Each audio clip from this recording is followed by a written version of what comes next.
BBC বাংলার সান্ধ্য অধিবেশন প্রবাহতে আপনাদের স্বাগত।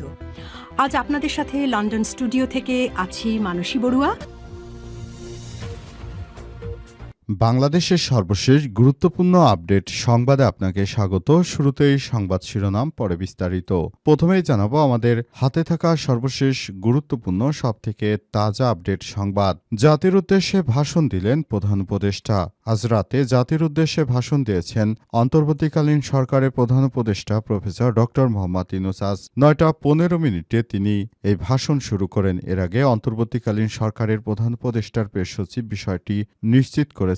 তিনি কি কি বিষয় নিয়ে জাতির উদ্দেশ্যে ভাষণ দিয়েছেন এ বিষয়ে খুবই গুরুত্বপূর্ণ সংবাদ জানাবো, সঙ্গেই থাকুন।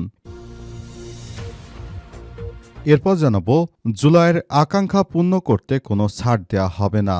বিএনপিকে হুঁশিয়ারি জামাতের আমিরের। ডাক্তার শফিকুর রহমান বলেছেন, জনগণ বিভিন্ন সিন্ডিকেটের কবলে পড়ে অতিষ্ঠ। এই পরিস্থিতি থেকে জনগণকে উদ্ধার করতে সরকারি দল আন্তরিকভাবে উদ্যোগ নিলে আমরা সহযোগিতা করব। এই সার্বিক বিশৃঙ্খলা থেকে জাতিকে বের করে আনা এবং জুলাইয়ের আকাঙ্ক্ষা বাস্তবায়ন আমাদের দায়িত্ব। এদিকে আমি কিছু করিনি, করেছে আইন মন্ত্রণালয়, বললেন আসিফ নজরুল। অবশেষে ত্রয়োদশ জাতীয় সংসদ নির্বাচনে বিজয়ী প্রার্থী আগামীকাল শপথ গ্রহণ করবে। এ বিষয়ে তাকে জিজ্ঞাসা করলে আইন উপদেষ্টা জানিয়েছেন তিনি নাকি কিছুই করেননি, সবকিছু করেছে আইন মন্ত্রণালয়।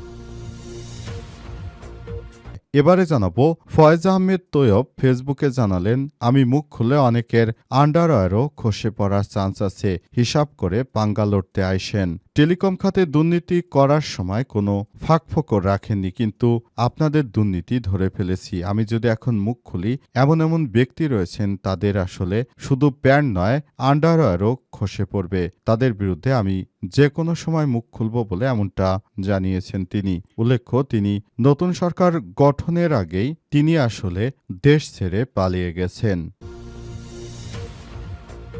এবং সর্বশেষ জানাবো, মাথায় ব্রেন টিউমারের অস্ত্রোপচার কেমন আছেন তানিয়া বৃষ্টি। দীর্ঘদিন মাথা ব্যথা শারীরিক অসুবিধায় ভুগছিলেন অভিনেত্রী তানিয়া বৃষ্টি। 2 হাসপাতালের পরীক্ষা নিরীক্ষার পর তার মস্তিষ্কে টিউমার ধরা পড়ার পর আজ বিকাল 4টায় 4 ঘণ্টার অস্ত্রোপচার করা হয়। বর্তমানে তিনি মোটামুটি ভালো আছেন, জানিয়েছেন নির্মাতা সকাল আহমেদ। প্রিয় দর্শক, এতক্ষণ শুনছিলেন সংবাদ শিরোনাম, এবারে বিস্তারিত। তবে তার আগে বন্ধুরা, অনুরোধ থাকবে এই সংবাদটিতে একটি লাইক দিন। এই চ্যানেলে আপনি নতুন হয়ে থাকলে আমাদের সংবাদটি দেখতে দেখতে চ্যানেলটি সাবস্ক্রাইব করে রাখুন। কমেন্ট করে বন্ধুরা আপনার মূল্যবান মতামত জানিয়ে দিন আপনি বিশ্বের কোন দেশ থেকে বা বাংলাদেশের কোন স্থান থেকে আমাদের সংবাদটি দেখছেন এবং শুনছেন। আর বন্ধুরা, সংবাদটি আপনার সোশ্যাল মিডিয়া ফেসবুকে শেয়ার করে বন্ধুদেরও দেখার সুযোগ করে দিন। গাজা যুদ্ধে আপনি যদি নিরীহ ফিলিস্তিনিদের ভালোবেসে থাকেন, কমেন্টে ইয়েস লিখে পুরো বিশ্বকে জানিয়ে দিন। এবারে বিস্তারিত। আজ রাতে জাতির উদ্দেশ্যে ভাষণ দিয়েছেন প্রধান উপদেষ্টা। রাতে জাতির উদ্দেশ্যে অন্তর্বর্তীকালীন সরকারের প্রধান উপদেষ্টা প্রফেসর ড. মোহাম্মদ ইউনূস ভাষণ দিয়েছেন। আজ রাত ৯টা ১৫ তিনি এই ভাষণ শুরু করেন। প্রধান উপদেষ্টার প্রেস উইং বিষয়টি এর আগে নিশ্চিত করেছিল। টেলিভিশন ও বাংলাদেশ বেতার ভাষণটি সম্প্রচার করেছে। অন্তর্বর্তীকালীন সরকারের প্রধান উপদেষ্টা প্রফেসর ড. মোহাম্মদ ইউনূস তিনি তার এই বর্তমান সময়ে তিনি বিভিন্ন বিষয় নিয়ে কথা বলেছেন। তিনি আরও জানিয়েছেন যে আমরা নতুন করে বর্তমান সবকিছু দেখভাল করছি এবং আমরা দীর্ঘ সময় ধরে বাংলাদেশের রাষ্ট্রের শাসনভার চালিয়েছি, কিন্তু বিভিন্ন জায়গাগুলোতে আমরা অসঙ্গতি লক্ষ্য করেছি। তবে সবকিছু আমার যতটুকু সাধ্য ছিল আমরা ঠিক করার চেষ্টা করেছিলাম। সেসব বিষয়গুলো সামনে আনেন তিনি। অন্তর্বর্তীকালীন সরকারের প্রধান উপদেষ্টা প্রফেসর ড.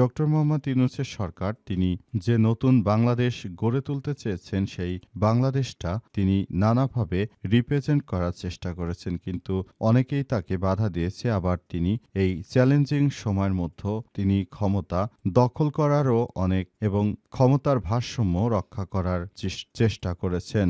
এজন্য এখন থেকেই এসব বিষয়গুলো নিয়ে তিনি কাজ করছেন এবং আগামীতে যারা সরকার গঠন করবে তারা যেন বাংলাদেশটাকে আরো ভালোভাবে পরিচালিত করতে পারে এই প্রত্যাশা ব্যক্ত করেছেন তিনি। তিনি। এছাড়াও তিনি আরও জানিয়েছেন বাংলাদেশের মানুষকে সঙ্গে নিয়েই আবার একটি সুন্দর ও সমৃদ্ধির বাংলাদেশ এগিয়ে যাক, সেই প্রত্যাশা আমার। জুলাই আকাঙ্ক্ষা পূর্ণ করতে কোনো ছাড় নেই বললেন জামাতের আমির। ডাক্তার শফিকুর রহমান বলেছেন, জনগণ বিভিন্ন সিন্ডিকেটের কবলে পড়ে অতিষ্ঠ। এই পরিস্থিতি দেখে জনগণকে উদ্ধার করতে সরকারি দল আন্তরিকভাবে উদ্যোগ নিলে আমরা সহযোগিতা করবে। সার্বিক বিশৃঙ্খলা থেকে জাতিকে বের করে আনাই হচ্ছে আমাদের সবথেকে বড় ভূমিকা। তিনি আরও বলেছেন, বাংলাদেশের মানুষ মনে করে তারা যে সমস্যার ভিতরে ছিল শেখ হাসিনার সময়, সেটি শুধু সমস্যা নয়, বরং বর্তমানেও তারা যেসব সমস্যায় রয়েছে সেসব সমস্যাগুলো থেকে তাদেরকে বের করে আনার জন্য সরকারকে কাজ করতে হবে। অন্তর্বর্তীকালীন সরকারের প্রধান উপদেষ্টা তিনি দেশটাকে আগলে রাখার যে প্রচেষ্টা চালিয়েছিলেন, প্রকৃতপক্ষে সেই ব্যবস্থাই গ্রহণ করা হয়েছে এবং অন্তর্বর্তীকালীন সরকারের প্রধান উপদেষ্টা প্রফেসর ডক্টর মোহাম্মদ ইউনূসের সরকার তিনি আসলে আমাদেরকে সেমন কোনো শক্তিশালী রাষ্ট্র উপহার দিতে পারেননি। জুলাই গণ অভ্যুত্থানের সময় তার প্রতি আমাদের যে আকাঙ্ক্ষা ছিল, তিনি সে আকাঙ্ক্ষা পূরণে ব্যর্থ হয়েছেন। আমরা এই প্রক্রিয়াটি অত্যন্ত দুঃখজনক হলেও সত্য যে আমরা সেটি আবারও দেখলাম যে তার মতো মানুষ ক্ষমতায় থাকতেও ইলেকশন ইঞ্জিনিয়ারিং করা হলো শুধু জাতির কথা বিবেচনা করে। আমরা এই ধরনের আন্দোলন সংগ্রামের মধ্যে যাইনি। আর কত রক্ত দিব, আর কত পথ পাড়ি দিতে হবে এদেশের মানুষের ভোটাধিকার প্রয়োগ করার ক্ষেত্রে আমরা আর দেশের জনগণের জন্য কিছুই করতে পারবো কিনা, এমন প্রশ্ন তুলেছেন জামাতের আমির। তিনি আরও জানিয়েছেন যে বাংলাদেশের মানুষ যে প্রত্যাশা নিয়ে তারা কাজ করেছিল, সেই প্রত্যাশা অনুযায়ী সরকার গঠন করতে পারেনি। সরকারের যে নিরপেক্ষ ভূমিকা থাকার কথা ছিল অন্তর্বর্তীকালীন সরকারের, সেই নিরপেক্ষতা তারা হারিয়ে ফেলেছে। সুতরাং এখনই সময় তাদেরকে এসব বিষয় নিয়ে কাজ করতে হবে। বাংলাদেশের মানুষের মধ্যে এই কোনো সমস্যা যেন না থাকে, সেই বিষয়টি নিয়ে সবাই একসঙ্গে কাজ করতে হবে বলে জানিয়েছেন তিনি আরও মনে করেন, জুলাই সনদ থেকে তারা যদি বেরিয়ে যেতে চায়, সেটি বিরোধী দল হিসেবে তাদেরকে সেখানে আটকাতে হবে।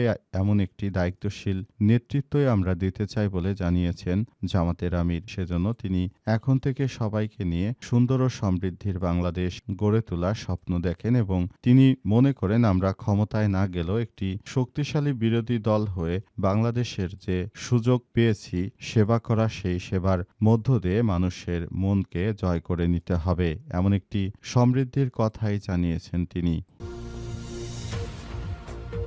আমি কিছু করিনি করেছে আইন মন্ত্রণালয়, বললেন আসিফ নজরুল। ত্রয়োদশ জাতীয় সংসদ নির্বাচনে বিজয়ী প্রার্থীরা শপথ গ্রহণ করবেন আগামীকাল। এর মধ্য দিয়ে শেষ হতে যাচ্ছে অন্তর্বর্তীকালীন সরকারের দায়িত্বর মেয়াদ। তাই দায়িত্ব ছাড়ার আগে নিজের কাজের হিসাব দিয়েছেন আইন উপদেষ্টা আসিফ নজরুল। এছাড়াও গত ১.৫ বছরে বিভিন্ন সংস্কার কার্যক্রমে আইন মন্ত্রণালয়ের টিমওয়ার্কের ফল ব্যক্তিগত কৃতিত্ব নয় বলে জানিয়েছেন তিনি। আজ তাকে সাংবাদিকেরা জিজ্ঞাসা করেছিল, আপনার ভূমিকা কি, আপনি দেশের জন্য কি করেছেন? তখন তিনি জানিয়েছেন, আমি যত কাজ করেছি সবগুলো দেশের কল্যাণের জন্য করেছি। তিনি আরও জানিয়েছেন যে তার কর্মকাণ্ডগুলো খুবই পজিটিভভাবে মূল্যায়ন করা উচিত। এছাড়াও তিনি আরও জানিয়েছেন যে আইন উপদেষ্টা থাকাকালীন তিনি যে সমস্যাগুলো মোকাবেলা করেছেন, সেই সমস্যাগুলো আসলে দেশের মানুষের দীর্ঘদিনের সমস্যা। সেসব বিষয় নিয়ে অনেকেই নিষ্পত্তির কথা জানিয়েছিল, তবে শেষ পর্যন্ত সেই বিষয়গুলো নিয়ে আসলে সেভাবে এগিয়ে যাওয়া যায়নি। তাই বিষয়গুলো সবাই এড়িয়ে চলেছে। তবে আইন উপদেষ্টা হিসেবে তিনি আইনের ঊর্ধ্বে নয় বলেও জানিয়েছেন তিনি মনে করেন আগামীর জাতীয় সংসদ নির্বাচন যে হয়ে গেল, এই সংসদ নির্বাচনের ক্যাবিনেটে তিনি থাকবেন কিনা তিনি বলেন, প্রশ্নই আসে না। অনেকেই বলেছিল আইন উপদেষ্টা বিএনপির হয়ে কাজ করছে, কিন্তু প্রকৃতপক্ষে আইন উপদেষ্টা দাবি করেছেন তিনি নিরপেক্ষভাবে ভূমিকা পালন করার চেষ্টা করেছেন।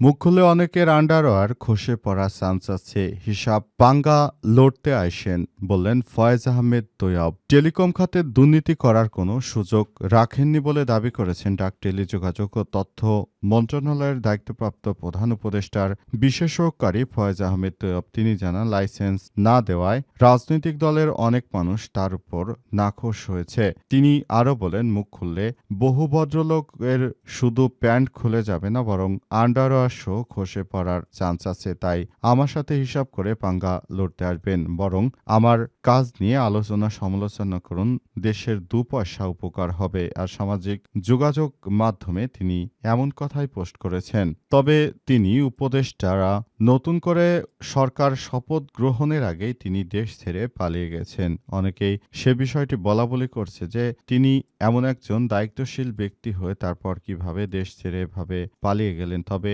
এসব বিষয় নিয়ে তিনি মূলত ক্ষেপে গিয়ে এমন কথা বলেছেন। তিনি বলেন, আপনাদের অনেককেই চিনি, আপনারা অনেকেই নানাভাবে আমার সমালোচনা করেন, সেটা ভালো কথা, কিন্তু বেশি সমালোচনা ভালো নয়। আমিও আপনাদের এমন কথা জানি, যদি সেগুলো এখন প্রকাশ করতে থাকি সেটা হবে আপনার জন্য খুবই লজ্জাজনক। তখন আর পরনে প্যান্ট থাকবে না, আন্ডারওয়্যার পর্যন্ত খুলে পড়বে, এমন কথাই জানিয়েছেন তিনি। আর সামাজিক যোগাযোগ মাধ্যমে দুর্নীতিবাজ কর্মকর্তাদের বিরুদ্ধে তিনি এমন কথা বলেছেন, যারা বিগত সময় ধরে তারা মূলত বাংলাদেশের মানুষের পয়সা খেয়েছে কিন্তু দেশের জন্য কাজ করেনি। এখন তিনি এমন কিছু সিস্টেম তৈরি করে গিয়েছেন যে সিস্টেমগুলো মূলত জনগণের জন্য সহায়ক হবে, এমন কথাই জানিয়েছেন ফয়েজ আহমেদ তৈয়ব।